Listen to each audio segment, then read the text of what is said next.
Labas. Ar tu žinai, su kuo gyveni? Ar žinai, apie ką svajoja žmogus, su kuriuo daliniesi rytinę košę ir vakarinę pagalvę? Ar žinai, kas jį džiugina? Ar žinai, kas jam suteikia sparnus? Ar žinai, kuo jis tiki labiau negu savim?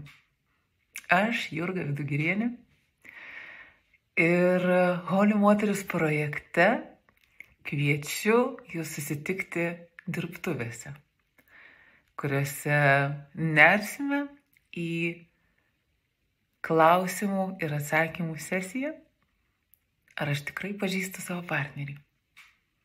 Ir ką daryti, kad žmogų, su kuriuo dalinuosi savo gyvenimu ir pasauliu, aš pažinčiau dar geriau. Planuoju dūkti ir žaisti. Ir kviečiu jūs dūkti ir žaisti kartu su manimi. Iki pasimatymo, mielosios.